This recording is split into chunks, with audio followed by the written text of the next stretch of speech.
अस्सलाम वालेकुम नाजरीन, कैसे हैं? उम्मीद है आप लोग ठीक होंगे।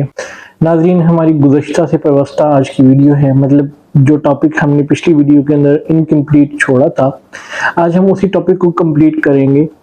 पिछली वीडियो में हमने देखा था कि मैग्नीशियम की डेफिशिएंसी की वजह से हमारे जिस्म को कौन कौन सी प्रॉब्लम्स का सामना करना पड़ सकता है। अगर एक ओवरव्यू लें उस वीडियो का, तो उसमें मतलब हमने डिस्कस किया था कि मैग्नीशियम की डेफिशिएंसी की वजह से हमारे जिस्म को high blood sugar, high blood pressure, cardiac diseases, insomnia मतलब नींद की कमी, मस्कुलर स्पैज़म मतलब पट्टों का खिंचाव, पट्टों का अकड़ाव वगैरह जो है, इसका सामना करना पड़ सकता है। इसके अलावा भी कुछ और मसाइल हैं, लेकिन जो मेन मसाइल थे वो हमने पिछली वीडियो के अंदर डिस्कस किए थे। और इस वीडियो के लिए हमने छोड़ा था कि हम वो फैक्टर्स देखेंगे आज की इस वीडियो के अंदर कि वो कौन से फैक्टर्स हैं जिनकी वजह से हमारे जिस्म के अंदर मैग्नीशियम की कमी होती है, और वो कौन कौन से सोर्सेज हैं, कौन कौन सी खुराकें हैं, कौन कौन सी ग़िज़ाएं हैं जिनसे हम मैग्नीशियम की कमी को अपने जिस्म के अंदर पूरा कर सकते हैं। आज की वीडियो देखने से पहले अगर आपने मेरी पिछली वीडियो नहीं देखी जिसमें हमने मैग्नीशियम की कमी की वजह से जो बीमारियां हो रही थी उनको डिस्कस किया था, उनकी वजूहात डिस्कस की थी कि अगर डायबिटीज हो रही है, मतलब कि हाई ब्लड शुगर लेवल हो रहा है मैग्नीशियम की कमी की वजह से, तो कैसे हो रहा है, हाई ब्लड प्रेशर हो रहा है तो कैसे हो रहा है, कार्डियक डिजीजेज जो है उनमें इन्वॉल्व हो रहा है बंदा तो कैसे हो रहा है, इंसोमिया कैसे हो रहा है, मतलब सारी डिजीजेज की हमने रीजंस दी थी कि मैग्नीशियम की कमी की वजह से ये बीमारी हो रही है तो इसकी क्या वजह है, ये बीमारी हो रही है तो इसकी क्या वजह है। अगर आपने अभी तक वो वीडियो नहीं देखी तो पहले वो वीडियो देख लें, उसके बाद ये वीडियो लाजमी देखिएगा। तो नाज़रीन, चलते हैं उन फैक्टर्स की तरफ के जो कि हमारे जिस्म के अंदर मैग्नीशियम की कमी का बायस बनते हैं। मतलब कि मैग्नीशियम हमारे जिस्म में कम हो रहा है या उसकी एब्जॉर्प्शन कम हो रही है, तो किस वजह से कम हो रही है। नाज़रीन, जो सबसे पहला फैक्टर हम देखेंगे वो है मेडिकेशंस। मतलब बहुत सारी मेडिसिन्स हैं जो कि मैग्नीशियम की एब्जॉर्प्शन को रोकती हैं। वो मैग्नीशियम के साथ इनसॉल्युबल कॉम्प्लेक्स बना लेती हैं, और ये कॉम्प्लेक्स जिस्म के अंदर इनसॉल्युबल होता है, मतलब कि जिस्म के अंदर एब्जॉर्ब नहीं हो सकता, हमें मैग्नीशियम मिल नहीं सकती। तो नाज़रीन, फर्स्ट ग्रुप ऑफ मेडिसिन जो कि हमारे जिस्म के अंदर मैग्नीशियम की एब्जॉर्प्शन को रोकता है, मैग्नीशियम के साथ कॉम्प्लेक्स बनाकर उसको जिस्म के अंदर एब्जॉर्ब नहीं होने देता, जिस्म का हिस्सा नहीं बनने देता, वो टेट्रासाइक्लिन ग्रुप है। टेट्रासाइक्लिन एंटीबायोटिक्स मतलब कि जिसमें डॉक्सीसाइक्लिन और डेमिक्लोसाइक्लिन शामिल हैं। ये टेट्रासाइक्लिन ग्रुप जो है ये हमारे जिस्म के अंदर मैग्नीशियम को एब्जॉर्ब नहीं होने देता, मैग्नीशियम के साथ कॉम्प्लेक्स बना देता है। और नाज़रीन, जो दूसरा ग्रुप ऑफ मेडिसिन है वो क्विनोलोन एंटीबायोटिक्स है, जिसमें हम सिप्रोफ्लॉक्सासिन और लीवोफ्लॉक्सासिन को ऐड करेंगे। मतलब वो लोग जो सिप्रोफ्लॉक्सासिन ले रहे हैं या लीवोफ्लॉक्सासिन ले रहे हैं उनके अंदर भी मैग्नीशियम की एब्जॉर्प्शन कम हो जाती है। क्योंकि मैग्नीशियम इन एंटीबायोटिक्स के साथ कॉम्प्लेक्स बना लेता है और जिस्म के लिए अवेलेबल नहीं होता।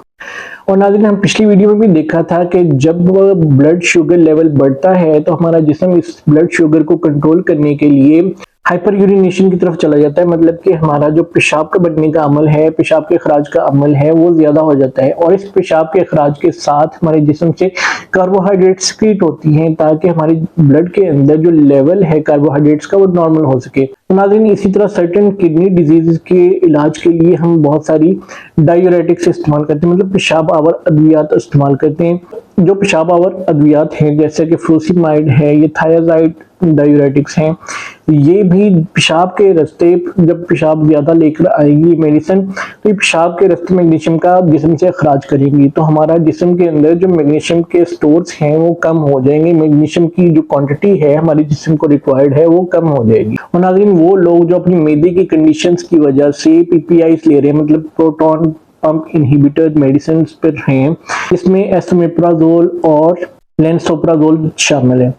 ये मेडिसिन भी मैग्नीशियम के साथ कॉम्प्लेक्स बनाकर जिस्म के अंदर मैग्नीशियम की एब्जॉर्प्शन को कम कर देती हैं। मतलब कि हमारे जिस्म के अंदर से मैग्नीशियम का लेवल जो है वो इन मेडिसिन की वजह से कम हो जाएगा। तो नाज़रीन, हमने देख लिया जो लोग एंटीबायोटिक्स ले रहे हैं, जो लोग डायूरेटिक्स पर हैं, या वो लोग जो कि मैदे की दवाइयां खा रहे हैं, तो उनके अंदर मैग्नीशियम की डेफिशिएंसी बहुत ज्यादा हो सकती है। तो अगर आप ये मेडिसिन ले रहे हैं तो अपनी खुराक के अंदर मैग्नीशियम के सोर्सेज को बढ़ा लें।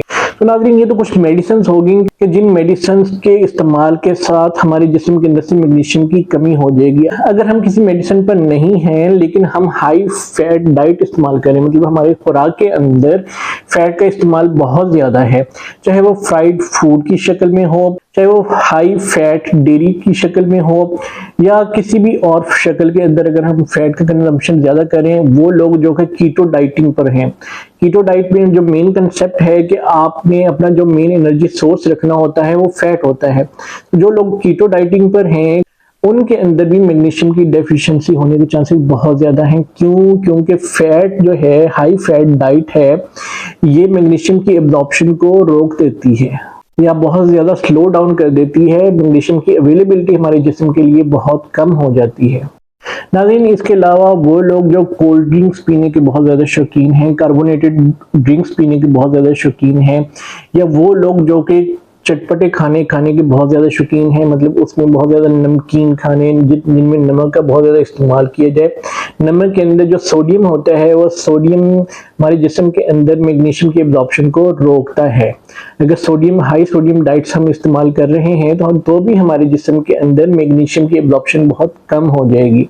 और इसके अलावा वो लोग जो कि अल्कोहल कंज्यूम करते हैं, being Muslim on an average हम बहुत कम अल्कोहल का इस्तेमाल करते हैं, लेकिन बहुत सारे लोग हैं जो कि अल्कोहल का इस्तेमाल करते हैं। तो वो लोग जो कि अल्कोहल किसी भी फॉर्म के अंदर इस्तेमाल कर रहे हैं उनके अंदर भी मैग्नीशियम की एब्जॉर्प्शन कम हो जाती है, उनको भी मैग्नीशियम की डेफिशिएंसी का सामना करना पड़ सकता है।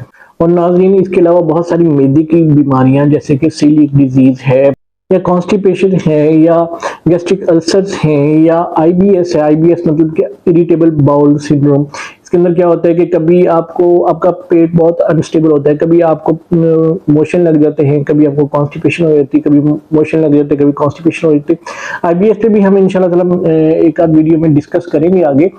लेकिन जो है अगर आपको आईबीएस का मसला है, आपको गैस्ट्रिक अल्सर्स का मसला है, आपको कॉन्स्टिपेशन का मसला है, या आपको सीलिक डिजीज का मसला है, तो आपके अंदर मैग्नीशियम की एब्जॉर्प्शन कम हो जाएगी, मतलब गैस्ट्रिक अपसेट की वजह से।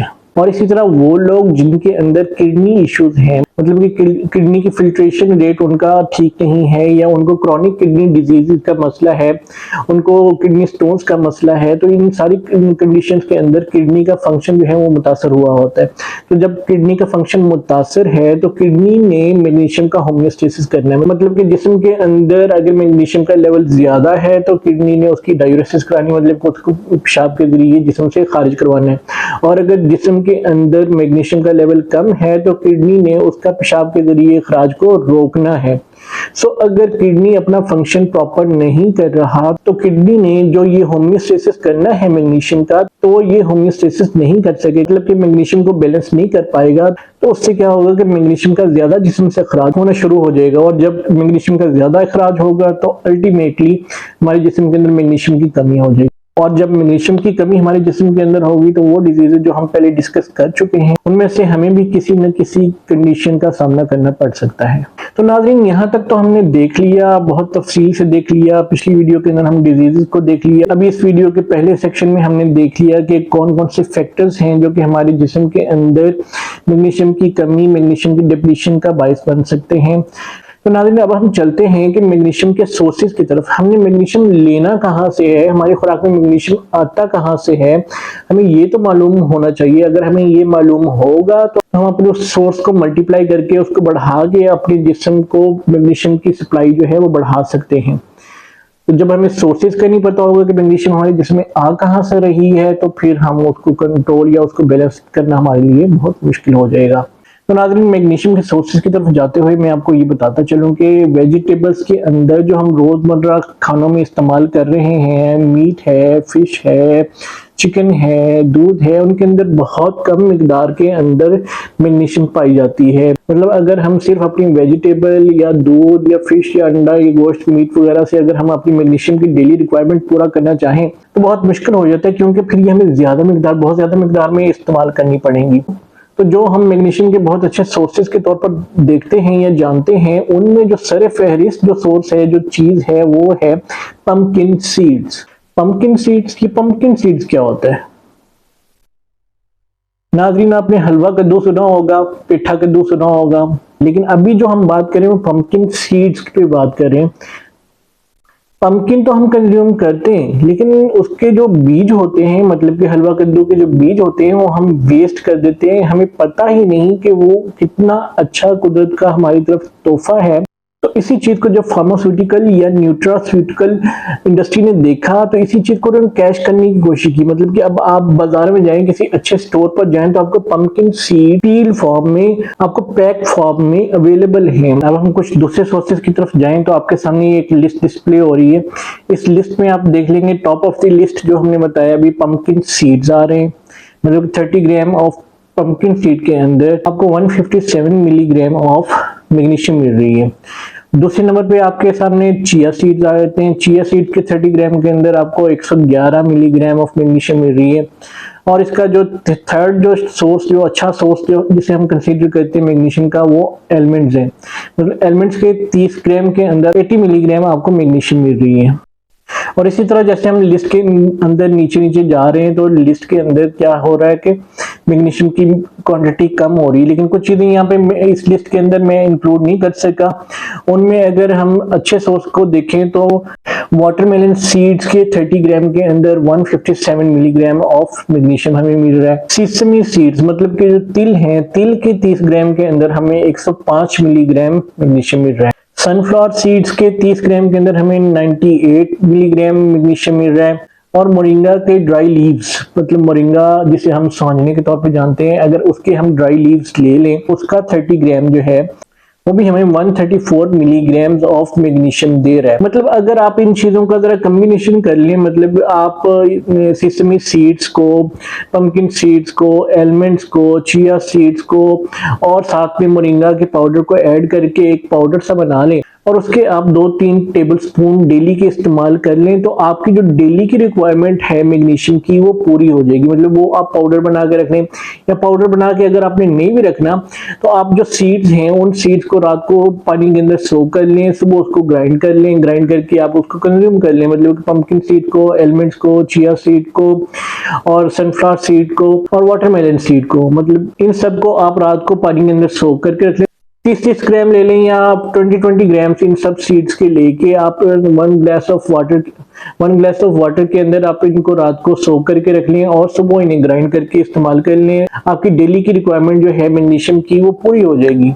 तो नाज़रीन, अगर हम अपनी डेली रूटीन को देखें कि हमारी डेली रूटीन है क्या आजकल, उसको अगर हम मैग्नीशियम के सोर्सेज के साथ कंपेयर करें तो हम खुद एनालिसिस कर सकते हैं कि हम मैग्नीशियम की कितनी क्वांटिटी को इनटेक कर रहे हैं। मतलब कि अगर इसको देखा जाए तो शायद ही कोई एक आध बंदा होगा कि जिसके अंदर मैग्नीशियम की डेफिशिएंसी नहीं होगी। कोई बहुत ज्यादा स्वीट डेफिशिएंसी में होगा, कोई कम डेफिशिएंसी में होगा। हर कोई किसी न किसी लेवल के ऊपर मैग्नीशियम की डेफिशिएंसी का शिकार है। और मैग्नीशियम की डेफिशिएंसी जितनी स्वीट होती जाएगी, उतनी हमारे जिस्म के अंदर जो एबनॉर्मल कंडीशंस हैं जो हमने पहले डिस्कस कर ली, वो भी स्वीर होती जाएंगी। तो अपने जिस्म को स्वीरिटी से बचाने के लिए, पट्ठों के स्पैज्म से बचाने के लिए, हाई ब्लड ग्लूकोज को नॉर्मल रखने के लिए, हाई ब्लड प्रेशर को कम करने के लिए, नींद को बेहतर करने के लिए अपने मैग्नीशियम के सोर्सेज को बढ़ाएं। अपने मैग्नीशियम के सोर्सेज को खुराक से पूरा करने की कोशिश करें। क्योंकि खुराक से जो आप मैग्नीशियम हासिल करेंगे, वो मैग्नीशियम आपके जिस्म के अंदर ज्यादा अच्छे से और ज्यादा जल्दी एब्जॉर्ब हो जाएगी।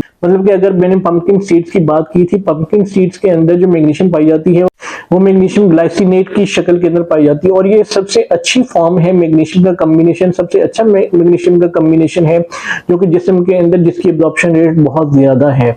तो खुराक से अपनी कोई भी डेफिशिएंसी, चाहे वो मिनरल डेफिशिएंसी है, चाहे वो कोई विटामिन डेफिशिएंसी है, उसको कोशिश किया करें कि अपनी खुराक से पूरा करें, बजाय इसके कि आप फॉरेन न्यूट्रिशनल सप्लीमेंट्स की तरफ चल जाएं। सप्लीमेंटेशन जो है वो आपकी कमी को पूरा तो करती है, लेकिन कुछ हद तक, क्योंकि उसकी एब्जॉर्प्शन हमारे जिस्म के अंदर बहुत ज्यादा अच्छी नहीं होती। उसके ऊपर जो डोजेज फॉर्म लिखी होती है, लाजमी नहीं कि वो सारी की सारी आपके जिस्म के अंदर एब्जॉर्ब भी हो रही है। उसके ऊपर पूरी उन्होंने डोज करके लिख दी कि आपकी डेली रिक्वायरमेंट इतनी है और आपके लिए हमने इतना जो है कैप्सूल के अंदर या इतना इस जो है टैबलेट के अंदर हमने ये चीजें रख दी हैं, या मतलब आपकी डेली रिक्वायरमेंट को पूरा कर रही है। लेकिन वो हमारे जिस्म के अंदर कितना एब्जॉर्ब हो रही है ये नहीं हमें कोई बताता।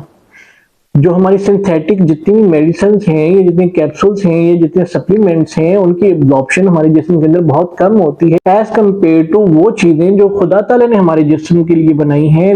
वो खालिक है, उसने हमारे जिस्म की नीड को पूरा करने के लिए जो चीजें हमारे लिए तख्लीक की हैं, उनके अंदर उन न्यूट्रिएंट्स की कंपोजिशन सबसे बेहतरीन है जो हमारे जिस्म को चाहिए। सो नाज़रीन, उम्मीद है कि आज की वीडियो आपको बहुत ज्यादा पसंद आई होगी। आपको मैग्नीशियम के सोर्सेज का पता चल गया है। खुद भी इस पर अमल करें, खुद भी अपने जिस्म को मैग्नीशियम की डेफिशिएंसी से बचाएं और अपने प्यारों के साथ भी इस इंफॉर्मेशन को शेयर करें। अगर आपके घर में कोई पट्टों की कमजोरी का शिकार है, उसके साथ ये इंफॉर्मेशन शेयर करें। किसी का ब्लड प्रेशर कंट्रोल नहीं हो रहा, उसके साथ शेयर करें। अपने दोस्तों अहबाब के साथ हमारी इस वीडियो का लिंक भी शेयर करें, वीडियो को भी शेयर करें। मगर जाने से पहले हमारे चैनल को सब्सक्राइब करना ना भूलिएगा। बहुत शुक्रिया। Keep watching. अल्लाह हाफिज।